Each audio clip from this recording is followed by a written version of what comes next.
ভারত চায় বঙ্গবন্ধু মুজিবুর রহমানের দৃঢ় ধর্মনিরপেক্ষতার যে আদর্শ, সেই আদর্শ বেঁচে থাক, সেই আদর্শ আরো বেড়ে উঠুক বাংলাদেশে। বাংলাদেশ বর্তমানে যে ঐতিহ্য বিরোধিতার পথ ধরেছে, যে মুক্তিযুদ্ধ ৭১-এর মুক্তিযুদ্ধ বিরোধিতার পথ ধরেছে, যে বাঙালি ঐতিহ্য বিরোধিতার পথ ধরেছে, সেই পথ ত্যাগ করে বাংলাদেশ ফিরে আসুক ৭১-এর চেতনায়। এটাই চাই, এটাই আমরা সবাই চাই, ভারতে চাই। জয় বাংলা, জয় বঙ্গবন্ধু উচ্চারণে আবার ভরে উঠুক আকাশ বাতাস। যে বাংলার মুখ একদিন দেখেছে বিশ্ববাসী, যে বাংলার মুখ দেখেছে কি সুফি সন্ত আউল বাউল, যাদের গানে এক সময় বাংলার আকাশ বাতাস ভরে থাকতো, মাঠ ময়দান ভরে থাকতো, নদী নালা ভরে থাকতো, সেই বাংলাদেশ আবার ফিরে আসুক, এইটাই চাই ভারত। যার জন্য মুজিবুর রহমানের ধানমন্ডির ৩২ নম্বর বাড়ি ভাঙার পর একটা বাড়ি ভেঙেছে, একটা জাদুঘর ভেঙেছে।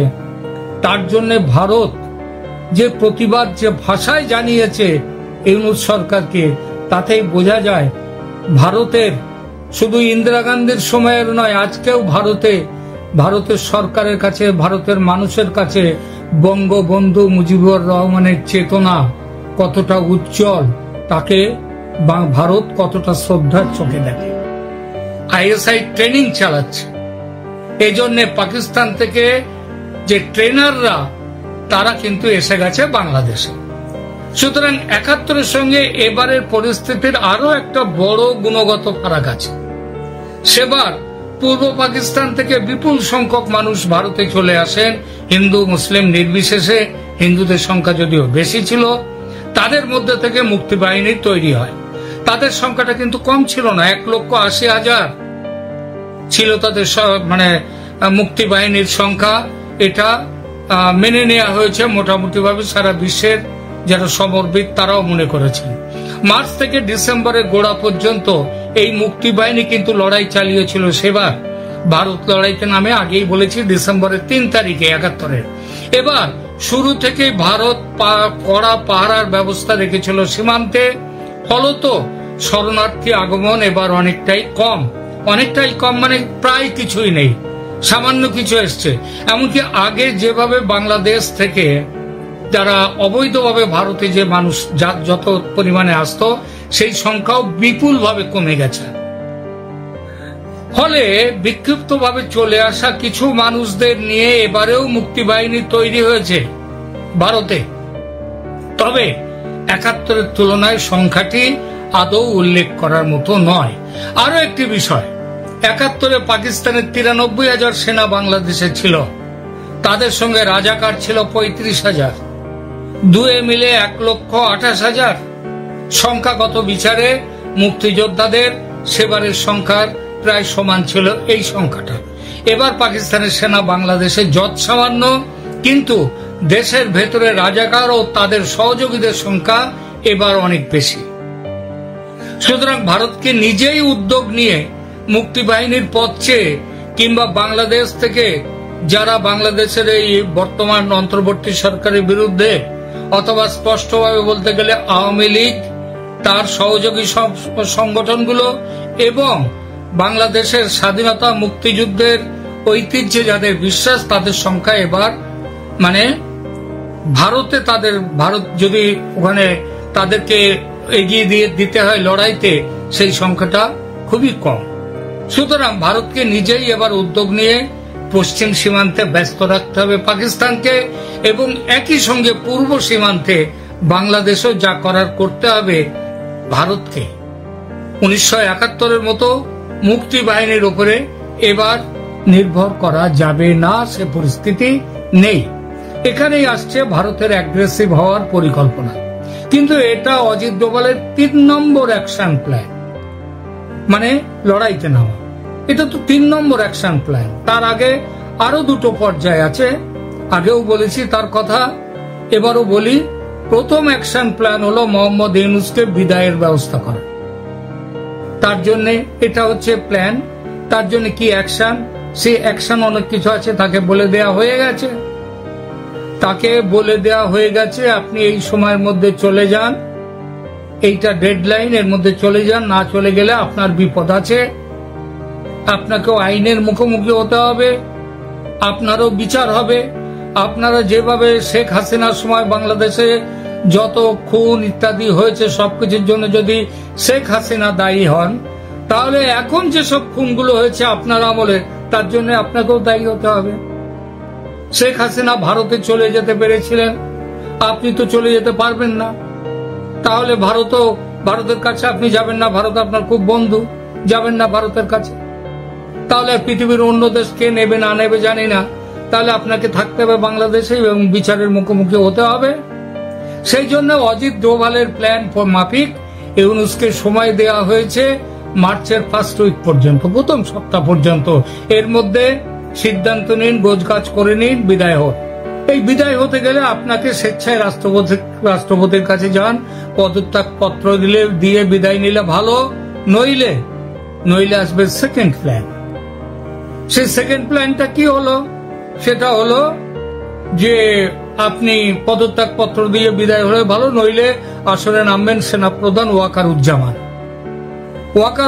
ভারতের পরিকল্পনায় এই অজিত ডোভালের অ্যাকশন প্ল্যানে তিনি রাজি হয়েছেন এক শর্তে, সেটা হলো তার বিরুদ্ধে শেখ হাসিনা কোনো ব্যবস্থা নেবেন না, এইটা তাকে তিনি শর্ত দিয়েছেন। ভারত সেটা শেখ হাসিনার সাথে কথা বলে সে শর্তের ব্যবস্থা করে দিয়েছেন যে হ্যাঁ মানা হবে। ওয়াকারুজ্জামান আপনারা খেয়াল করেছেন বেশ কিছুদিন ধরে তিনি কিন্তু উল্টো পথে হাঁটছেন। ইউনূসের সঙ্গে দূরত্ব অনেকটাই বেড়ে গেছে তার, আবার অন্যদিকে প্রেসিডেন্ট শাহাবুদ্দিনের সঙ্গে তার যোগাযোগও বেড়েছে। ব্যাপার স্যাপার দেখে সেনাবাহিনীতে ওয়াকারুজ্জামানের বিরোধী হিসেবে পরিচিত ছিলেন যারা, বিশেষ করে ফয়জুর রহমান অ্যান্ড কোম্পানি, তারা কিন্তু হয়তো খেয়াল করেছেন তারা একটু পিছিয়ে গেছে। কিছুদিন আগে পর্যন্ত বাংলাদেশ সেনাবাহিনীর মধ্যে যে গোষ্ঠীবাজি চলতো, এটা পাকিস্তান গোষ্ঠী, ফয়জুরের গোষ্ঠী, এটা ভারত আওয়ামী লীগের পন্থী গোষ্ঠী ইত্যাদি ইত্যাদি যে ছিল, সেসব খবর নিয়মিত বেরিয়ে আসতো বাইরে, ছাউনির বাইরে।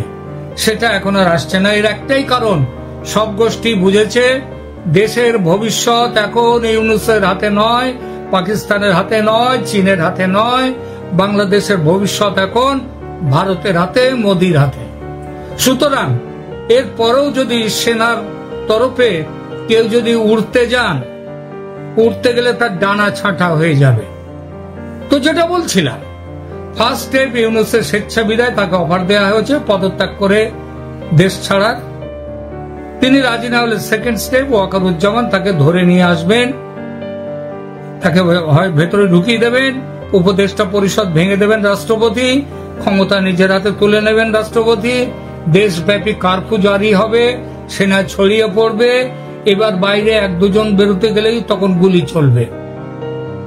সুতরাং কারফিউ ভেঙে আমাদের একটা ইয়েতে শুনছিলাম, সম্ভবত নুরুল কবির সাহেবের ইন্টারভিউতে তিনি প্রশ্ন করছেন যে আপনি কি করে পালিয়ে গেলেন, যখন আপনি প্যারিস চলে গেলেন বাংলাদেশ ছেড়ে জুলাই মাসে, কিভাবে গেলেন, তখন তো কারফিউ চলছে।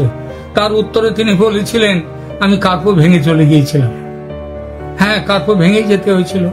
তো সেবার তিনি কারফিউ ভেঙে বিমানবন্দরে যান, পালিয়ে যান দেশ ছেড়ে। এবার সে সুযোগ পাবেন না, তাদের সেনা কাস্টডিতে নেওয়া হবে। ভারতীয় সেনার পক্ষ থেকে কিছু নির্দিষ্ট লক্ষ্য বস্তুর ওপর সার্জিক্যাল স্ট্রাইক হতে পারে এইবার, প্রয়োজন পড়লে সেটাও। আর মূল যদি সবকিছু ঠিকঠাক মিটে যায়, সার্জিক্যাল স্ট্রাইকও পর্যন্ত হবে না। এর মূল উদ্দেশ্য সার্জিক্যাল স্ট্রাইকের হচ্ছে দেশের ভেতরের মৌলবাদীরা যাতে ট্যাপও না করে, তারাও যাতে আবার ওই ধর্ম রক্ষা করতে যাতে না নেমে পড়ে। সুতরাং দেশের ভেতরের মৌলবাদীদের দুঃসাহস ভাঙতে ভারতের লক্ষ্য থাকবে এই কারফিউ জারি করা হবে, আর ভারতের লক্ষ্য থাকবে পুরোপুরি যুদ্ধ যাতে না বাঁধে সেটা দেখা। ভারতের এটাও লক্ষ্য, ওই জন্যই ওই সার্জিক্যাল স্ট্রাইকের কথা। এরপর তৃতীয় স্টেপ, শেখ হাসিনাকে বাংলাদেশে ফিরিয়ে নিয়ে যাওয়ার ব্যবস্থা করবেন ওয়াকারুজ্জামান। শেখ হাসিনা শপথ নেবেন আবার প্রধানমন্ত্রী হিসেবে, এখনো পর্যন্ত যেটা ঠিক আছে। তবে একটি শর্ত তাকেও দেয়া হয়েছে, সেটা হলো কয়েক মাসের মধ্যে সংসদীয় নির্বাচনের ব্যবস্থা তিনি করবেন। সেই নির্বাচন হতে হবে ফ্রি অ্যান্ড ফেয়ার এবং ইনক্লুসিভ নির্বাচন। সব দল সেখানে থাকবে, এমনকি জামায়াতও থাকবে, জামাতকেও নিতে হবে সেই নির্বাচনে। তো জামাত, বিএনপি এরা সবাই সেই অংশ নেবে সেই নির্বাচনে, এবং আগেই বলেছি এই নির্বাচনকে ফ্রি অ্যান্ড ফেয়ার হতে হবে। এই নির্বাচন যাতে ফ্রি অ্যান্ড ফেয়ার হয় তার জন্য মজুদ থাকবে রাষ্ট্রসংঘের বিশেষ বাহিনী। এমন হতে পারে রাষ্ট্রসংঘ সেই বাহিনীর ব্যবস্থা করবার জন্য ভারতকেই আমন্ত্রণ দিতে পারে, তোমার সৈন্য পাঠাও, তোমরা দেখো, রাষ্ট্রসংঘের পর্যবেক্ষক থাকবে। এই তো ভালো, তারা নজর রাখবে এই পর্যবেক্ষকরা নির্বাচনী বিধি ব্যবস্থা সব ঠিক মতো পালিত হচ্ছে কিনা তার উপর। এই প্রসঙ্গে আরেকটি বিষয় পরিষ্কার হয়েছে। অনেকেই বলছিলেন যে হিন্দুদের সুরক্ষার জন্য বাংলাদেশকে 2 টুকরো করতে হবে, কিংবা করবে হয়তো ভারত সরকার, কিন্তু জানা গেছে অত্যন্ত বিশ্বস্ত সূত্র থেকে যে বাংলাদেশকে 2 টুকরো করবার কোনো প্ল্যান, সেই প্ল্যান ভারতের নেই। আগে যারা বলছিল হিন্দুদের জন্য রংপুর ও চট্টগ্রামে 2টো স্বশাসিত প্রদেশ গঠন করতে কিংবা এই দুটোকে আলাদা করে নিতে, তারা সেটা জেনে রাখুন, সেটা হবে না। কারণ বাংলাদেশকে খণ্ডিত করে দুর্বল করার চিন্তা অতীতে যেমন ছিল না ভারতের, তেমনি ভবিষ্যতেও থাকবে না। ভারত চায় হিন্দুরাও সুরক্ষিত থাকুক বাংলাদেশে, এবং আইনের শাসন সেটাও বজায় থাকুক বাংলাদেশে। বাংলাদেশ হিন্দুদের সুরক্ষা দিক, এইটাই কেবল চায়। সারা দেশে, বাংলাদেশে সমস্ত গ্রামে গঞ্জে সর্বত্র হিন্দুরা সেখানে বসবাস করে। কোন জায়গা কেটে নিয়ে বাংলাদেশ থেকে হিন্দুদের জন্য আলাদা রাষ্ট্র করা হবে? এটা সম্ভব নয়, এটা কোনো হিসাবে এটা বাস্তবসম্মত নয়। সুতরাং ভারত পরিষ্কারভাবে সিদ্ধান্ত নিয়েছে, ভারতের সরকার, যে বাংলাদেশকে কোন রকম ভাবে টুকরো করা হবে না। তাকে অক্ষত রেখে বলা হবে হিন্দুদেরকে তাদের সুরক্ষার ব্যবস্থা করতে, আইনের শাসন বজায় রাখতে। আর থাকবে কি? সেই আইনের শাসন বজায় থাকুক,